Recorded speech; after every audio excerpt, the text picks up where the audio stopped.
တရားချစ်ခင်ဓမ္မမိတ်ဆွေသူတော်စင်သူတော်ကောင်းပေါင်းတို့ခင်ဗျာတရားနာယူရန်ချင်းတို့ကြားရောက်လာခဲ့ပါပြီသားသမီးတွေဘာသာတရားသင်ပေးပြီလားဖြေပါဦးသင်ပေးပြီလားသားသမီးကြီးကိုနေရီထိုင်နေစားနေတောင်နေသင်ပေးပြီလားချက်နီးပြုတ်နီးရှော်နီးဖို့မနီးတွေသင်ပေးပြီလားသားသမီးကိုစိုက်နီးပြိုနီးသင်ပေးပြီလားကြောင်းသွားထားတယ်တဲ့ကျူရှင်သွားထားတဲ့ပညာသင်ပေးတာမဟုတ်ဘူးအဲ့ဒါစာသင်ခိုင်းတာဘာလို့ခိုင်းတာတော့အဲ့ဒါကြောင့်ဒီပုံစံအတိုင်းနာသွားရင်ဘုံဘုံတို့နိုင်ငံကြီးကနောက်တော့အခုကြည့်နိုင်ငံခြားကနေပြည်စည်းမဝင်တော့ဘူးစီတီမတ်ထဲမှာနိုင်ငံခြားပြည်စည်းမဝင်တော့ဘူးတဲ့ဈေးဆိုင်တွေမှာနိုင်ငံခြားပြည်စည်းမရှိတော့ဘူးတဲ့ဆိုတော့လုတ်တဲ့ဂိုင်းတက်စားတဲ့သောက်တာမရှိဘူးဘာဖြစ်လဲနိုင်ငံခြားမဝင်ဇီးခေါ်ရေးလေးတွေကိုကိုဖြောမယ်မကြီးသီးနဲ့ထကြက်ကိုဖြောမယ်ပြည်တွင်းပြည်တွေသုံးပေါ့အခုနိုင်ငံခြားပြည်စည်းမဝင်တော့ဘူးဆိုတာနဲ့ဂိုင်းခတ်လိုက်တာနိုင်ငံခြားပြည်စည်းရတယ်မဝင်တော့ဘူးတဲ့စစ်ဖြစ်ရင်ပို့မှာမဟုတ်ဘူးတနိုင်ငံစစ်ဖြစ်ရင်ပို့မှာမဟုတ်ဘူးကိုတိုင်းပြည်တွေမှာထုတ်တဲ့လှုပ်တဲ့စားတဲ့တောက်တဲ့စိုက်တဲ့မျိုးတွေအောင်လေ့ကျင့်ထားအခုဓာတ်မြေဩဇာတွေရှင်းနေဆိုရင်ဈေးတက်တော့မယ်အီရန်နဲ့အမေရိကန်နဲ့စစ်ဖြစ်တဲ့ကအဲ့ဒီဓာတ်မြေဩဇာဆိုတာကရေနံကနေထုတ်တာလန်ခင်းတဲ့ကတ်တရားတွေဆိုတာရေနံကနေထုတ်တာအခုခုနထွန်းတဲ့ဖျောင်းနိုင်တွေကရေနံကနေထုတ်တာသုံးနေတဲ့ပလက်စတစ်တွေကရေနံကနေထုတ်တာအဲ့ဒီရေနံတွင်းတွေလှုပ်လို့မရအောင်ဂတ်တွင်းတွေလှုပ်လို့မရအောင်ပိတ်လိုက်တဲ့ဓာတ်မြေဩဇာတွေဈေးတက်လာမယ်ဓာတ်မြေဩဇာတွေလေးတက်လာရင်စိုက်ပျိုးစိတ်တွေဈေးတက်လာမယ်အခုလူသုံးကုန်ပစ္စည်းတွေဈေးတက်လာမယ်အကင်စဉ်းစားကြည့်တပည့်တော်တို့ကဘုရားဘာမှမလုပ်တတ်ဘူးနွားလည်းမကြောက်တတ်ဘူးနွားကြီးဆိုတာလည်းမရှိဘူးအမိုက်ကနေပြီးတော့မြေဩဇာဖြစ်အောင်လည်းမလုပ်တတ်ဘူးသဘာဝမြေဩဇာနဲ့ဓာတ်မြေဩဇာပေါင်းစပ်ပြီးတော့လည်းမစိုက်တတ်မပြိုးတတ်ဘူးယာတိဥရုလည်းနားမလဲဘူးမထွန်တတ်မရက်တတ်ဘူးဖုံရှစ်တန်းလောက်နဲ့ထေရီထုံနေအကုန်တတ်တယ်ဘာတွေသင်ပေးပြီးကြပြီတော့ဘုံကဒါလားပြောတာအတော်တနာစရာကောင်းတဲ့မိသားစုတွေပဲလှုပ်ကိုမလှုပ်နိုင်ဘူးဟုတ်လားဖုံမေးတာလှုပ်ကိုမလှုပ်နိုင်ဘူးတပည့်တော်ကအခုဖုံမေးတာမလှုပ်နိုင်တာရင်ထဲမှာမွန်းကျက်နေတာပဲလို့ဖြစ်လိမ့်မယ်ဟုတ်လားစီးပွားရေးတွေကျက်လာမယ်လူမျိုးရေးကိစ္စတွေခက်ခဲတွေများလာမယ်ပတ်ဝန်းကျင်မှာအန္တရာယ်တွေစိန်ခေါ်မှုတွေများလာမယ်ဘာဖြစ်လို့တော့အိမ်တွင်းပရာဟိတကိုသင်ပေးမထားတဲ့အခါအပြင်ဘက်ပရာဟိတဖြတ်ဖို့ဆိုတာအဝေးကြီးဒါကြောင့်ယောဂီတို့ပရာဟိတဘယ်နှမျိုးတော့တရားနာပရိသတ်ပြန်ပြောပရာဟိတဘယ်နှမျိုးတော့ပရာဟိတနှမျိုးမှာအခုဘုံဘုံအဓိကပြောနေတာဘာပရာဟိတအိမ်တွင်ပရာဟိတကိုနိုင်ရင်အဲ့ဒီကလေးတွေကပြင်ဘက်ရောက်တော့လေရဲမဖြစ်ဘူးတဲ့အများကူညီတတ်တဲ့အများအကျိုးတွေကိုချိုးစွတ်အနစ်နာခံတတ်တဲ့ညီကိုမောင်တော်များချင်းလည်းညီညွတ်တဲ့ရဲအကျိုးရွာအကျိုးဆောင်တဲ့လမ်းကိုတန်တန်ရှင်းရှင်းသွားတတ်လာတဲ့အမိုက်တွေကိုတန်တန်ရှင်းရှင်းပြစ်တတ်တဲ့အဲ့ဒီပုဂ္ဂိုလ်တွေကခေါင်းဆောင်တဲ့ခါအဲ့ဒီရွာကြီးကတန်ရှင်းတဲ့အဲ့ဒီမြို့ကြီးကလှမတဲ့အဲ့ဒီနိုင်ငံကြီးကငြိမ်းချမ်းတဲ့ဘုံဘုံပြောမယ်ပညာတင်တဲ့တခုတည်းသောရည်ရချက်ဟာလောကကြီးငြိမ်းချမ်းလို့ပဲငြိမ်းချမ်းရေးမပေးနိုင်တဲ့ပညာဟာအလကားပညာပဲတသက်လုံးမှတ်ခတ်ငြိမ်းချမ်းရေးမပေးနိုင်တဲ့ပညာဘာပညာအလကားပညာပညာတင်တဲ့ရည်ရချက်ကတခုတည်းပဲအလုံးတော်ပြိဿပြန်ပြောပါတယ်တော့ငြိမ်းချမ်းဖို့ပဲပညာတင်တဲ့ဟာလောကကြီးငြိမ်းချမ်းဖို့ပဲမိသားစုငြိမ်းချမ်းနေရမယ်မိသားစုစီလုံးနေရမယ်သားသမီးနဲ့မိဘရံမဖြစ်ဘူးညီကိုမောင်နှမချင်းရံမဖြစ်ဘူးဆွေမျိုးချင်းရံမဖြစ်ဘူးပတ်ဝန်းကျင်နဲ့ရံမဖြစ်ဘူးနိုင်ငံနဲ့ချီပြီးရံမဖြစ်ဘူးတိုင်းရင်းသားတွေအချင်းချင်းရံမဖြစ်ဘူးစဉ်းစားကြည့်လိုက်စမ်းအဲ့ဒါလောက်ကောင်းတဲ့မြန်မာနိုင်ငံကြီးဆိုရင်တရားဟောသလောက်နားလေတယ်တရားထိုင်ခိုင်းတော့လေအိမ်ကနောက်ဆန်တင်းတရားမလို့ဘူးလေအေးဆေးဆေးထိုင်လို့ရတယ်အခုတော့ဘုရားရှိခိုးတော့လဲနောက်ဆန်တင်းနေရတရားစခန်းသွားတော့လဲနောက်ဆန်တင်းနေရစီးပွားထွက်ရှာတော့လဲနောက်ဆန်တင်းအောင်လှုပ်ထားတာကိုပွက်လို့ရက်အောင်လှုပ်ထားကြတာကိုရံဖြစ်အောင်လှုပ်ထားကြအိမ်တော်ရင်မပြေလဲတော့သားသမီးတွေမပြေလဲတိုင်းရင်းသားတွေမညီညွတ်နိုင်ငံကြီးခုဘလို့ဖြစ်နေတော့ဘုံပြောတာသဘာဝကြလားမကြဘူးလားဒါကြောင့်တနိုင်ငံလုံးငြိမ်းချမ်းရင်အိမ်ကနေစပြီးငြိမ်းချမ်းရေးတည်ဆောက်အိမ်ကနေစပြီးငြိမ်းချမ်းရေးတည်ဆောက်တဲ့အခါငြိမ်းချမ်းရေးဟာတခုတည်းပဲပညာသင်ပေးရမယ်။ဘာသင်ပေးရမလဲ။ဘာပညာတွေသင်ပေးမလဲ။ကျောင်းကပညာလောက်တယ်မလုံးတော့ဘူး။ဇာနီတောက်နီနေနီထိုင်နီယိုနီပေါက်နီရှော်နီဖွနီချက်နီပြုံနီဆိုင်နီပြုံနီအကုန်သင်ထားအဲ့ဒါကသူတို့ဘဝမှာတကယ်လိုတာနော်ဘုံမယူဘဗေဒနဲ့ဘွဲရပြီးသားကြောင်းပြီးသားယူဘဗေဒနဲ့ဘာလုပ်လို့မရယူဘဗေဒဘာသာနဲ့ဘာမှလုပ်လို့မရတို့တော့သမင်းချက်တတ်တယ်အဝတ်လျှော်တတ်တယ်ဘုံသင်္ကန်း2စုံ3စုံရှိတယ်မလျှော်နိုင်ဘူးမနေ့ကလျှော်မှာတပည့်တွေခိုင်းလို့ရတယ်လူတွေခိုင်းလို့ရသင်္ကန်းလျှော်လိုက်စမ်းဘုံကသူများကိုဘယ်တော့မှဘိုးမကြောက်ကိုယ်သင်္ကန်းကိုလျှော် အဲ့လိုများတာအဲ့တော့ဘုံမနဲ့ဆိုရင်အဲ့ရထားတဲ့သင်္ကန်းစိမ့်ပဲရေချိုးတဲ့အချိန်ဘုံလျှော်မယ်ဘလောက်အလုံးများကိုယ်သင်္ကန်းကိုလျှော်ဘလောက်လုံများမနဲ့တခါဘုရားရှိခိုးတယ်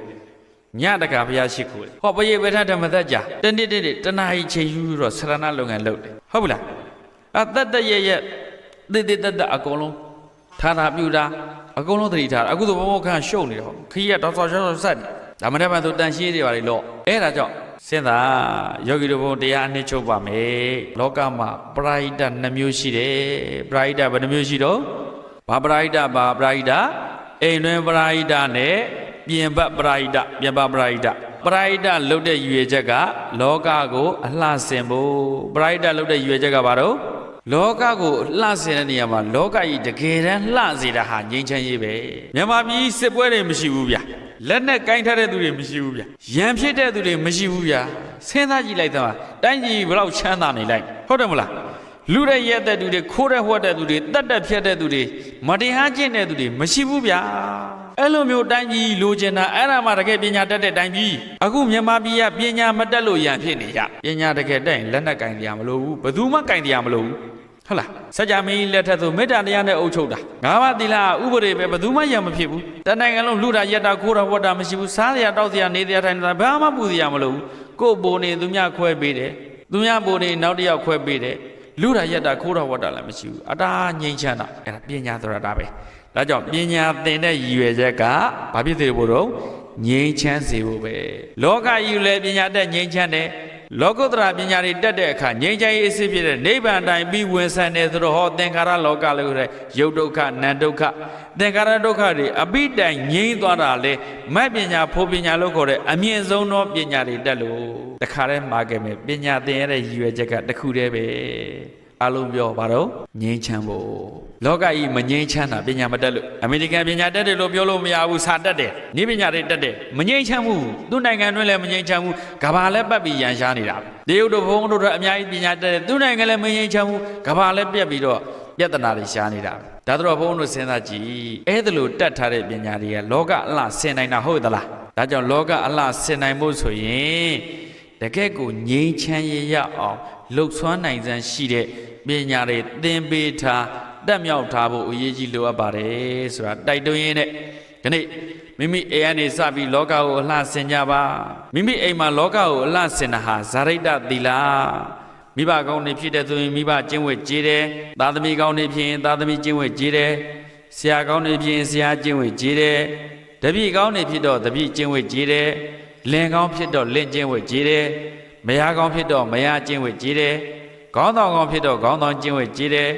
နောက်လိုက်ကောင်းဖြစ်တော့နောက်လိုက်ကျင့်ဝတ်ကြည်တယ်ဘုန်းတော်ကြီးတို့တရားဓမ္မတွေဟောတဲ့ဆရာကောင်းဖြစ်တော့ဆရာကျင့်ဝတ်ကြည်တယ်ဒကာဒကမတွေလူတဲ့တန်းတဲ့ပစ္စည်းလေးပါထောက်ပံ့တဲ့သူတွေရှိတော့ဟောဆရာတကာရဲ့ကျင့်ဝတ်ကြည်တယ်လဲဘိပြင်ကနှဆောင်ချတို့မိဘနဲ့သားမယားနဲ့လင်းအရှင်နဲ့ကျွန်းထေမွန်တကာမိတ်တဟာနဲ့ဆရာတပည့်တိတိမချွတ်ကျင့်ဝတ်ဆုံးလင်းဖြူတန့်စင်မှုရှင်လဲမကွေသေလဲမကွာနတ်ရွာလူပြည်လှဲ့လီသူဆန်စားမူ၍နေဘူးရွှေပြည်ဝင်းအပ်တည်တည်ကျေးဇူးတော်ရှင်သင်္ကန်းသားဆရာတော်ဘုရားကြီးကလှဲပိန်းလေမြင်ရထားတွေမြင်လှဲတွေလူလှဲတွေဟိုဘုန်းတို့ကားတွေဘိန်းလေးရဲ့ဘေးမှာဘာပါတော့နတ်တွေမပါဘူးလားလှဲမှာဆိုရင်လှဲဝင်ရိုးလေးကိုလှဲပိန်းနဲ့ကျွတ်မသွားအောင်လှဲနှဆောင်ဆိုတာမပါဘူးလားလှဲပိန်းပြင်ကနှဆောင်ချသူဆိုတာဟောမိဘနဲ့သားမယားနဲ့လင်းအရှင်နဲ့ကျွန်းအပြန်အလှန်ကျေးဇူးပြုတာနော်အဲ့ဒါကိုလှဲပိန်းလေးနဲ့လှဲနှဆောင်တဲ့ဥပမာပေးတယ်လှဲပိန်းပြင်ကနှဆောင်ချသူမိဘနဲ့သားမယားနဲ့လင်းအရှင်နဲ့ကျွန်းထေမွန်တကာမိတ်တဟာနဲ့ဆရာတပည့်တိတိမချွတ်ကျင့်ဝတ်ဆွလင်းဖြူသက်စင်မှုရှင်လဲမကွေအသက်ရှင်ကြတော့လည်းမကွေမကွာစီစီလုံးလုံးညီညီညွတ်ညွတ်ပေါ့သေလဲမကွာသေပြီးတဲ့နောက်ဘဝနတ်ပြည်ရောက်တော့လေအိုးမိသားစုလိုက်ရက်ရွာလိုက်မျိုးနွယ်လိုက်ကောင်းလိုက်ကြတာတခါတည်းကုသိုလ်ကောင်းမှုတွေနဲ့နတ်ပြည်ရောက်သွားလိုက်ကြတာမြိုင်လို့ရှင်လဲမကွေသေလဲမကွာနတ်ရွာလူပြည်အပေလေးပါမရောက်ဘူးတဲ့ဖေဟာအခုဘုံပြောတဲ့ဟာတွေလိုက်နိုင်ရင်ယောဂီတို့အပေမကြဘူးဗျဖေဟာပြောတာနော်ဘုံပြောတာမဟုတ်ဘူးဒီကနေ့ကပါခတိကပဲသင်္ကန်းလောက်တော့တုတ်ဂဟိဝိနည်းတုတ်တယ်မှာဟောတယ်ရှင်လဲမကွေသေလဲမကွာနတ်ရွာလူပြည်လှဲ့လီအတူဆန်စားမူ၍နေဘူးရွှေပြည်ဝေအပ်တည်တည် နောက်ဆုံးနိဗ္ဗာန်ဆိုတဲ့ချမ်းသာငြိမ်းချမ်းရေးအစစ်မှန်တရားကြီးပါရနိုင်ပါတယ်တဲ့အိမ်တွင်ငြိမ်းချမ်းလိုက်တာတကယ်ငြိမ်းချမ်းရေးအစစ်ကြီးတည်ရလိမ့်မယ်တဲ့နဲ့ရွာလူပြည်လက်လီအတူဆန်စားမှု၍နေပိရှိပြေဝေအပ်သည်တိမတီကျင့်ဝတ်ချွတ်သူတို့မှာမိဘနဲ့သားသမီးမယားနဲ့လင်းရှင်နဲ့ကျွန်းအိမ်တွင်ပရိဒအိမ်တွင်အလှမစင်ခဲ့တဲ့အခါလောကအလှမစင်နိုင်ဘူးအိမ်တွင်ကလည်းမလှလောကလည်းမလှတဲ့အခါမငြိမ်းချမ်းမလှမတဲ့လောကကြီးဖြစ်နေမယ်ဆိုရင်တဲ့မတီကျင့်ဝတ်ချွတ်သူတို့မှာမိသားစုအဖေကျင့်ဝတ်အမေကျင့်ဝတ်ချွတ်တယ်သားသမီးကျင့်ဝတ်ဇနီးမယားကျင့်ဝတ်လင်းကျင့်ဝတ်ချွတ်တယ်အလုပ်ရှင်ကျင့်ဝတ်အလုပ်သမားကျင့်ဝတ်တွေချွတ်ချော်ကြတယ်တိမ်မကြတယ်မဟုတ်တာတွေလုပ်တယ်ဆိုရင်မတီကျင့်ဝတ်ချွတ်သူတို့မှာလေးရွာဖို့လုံလုံလူဖြစ်ရှုံး၏ငရေတိတ်ဆန်ပြိတ္တသူတကယ်လို့ခေါ်တဲ့အပေလေးပါးကြပြီးတော့လူဖြစ်ရှုံးမဲ့သူတွေပါတဲ့ဒါကြောင့်လူဖြစ်လည်းမရှုံးအောင်လူလုံးမလှတာမျိုးလည်းမဖြစ်အောင်တကယ်ကိုငြိမ်းချမ်းစိမ့်လန်းတာယာလှပတဲ့လောကကြီးကိုအလှဆင်နိုင်အောင်အိမ်တွင်ပရိဒအိမ်တွင်အလှဆင်ကြပါလောကပရိဒပြင်ပကိုလည်းအလှဆင်တဲ့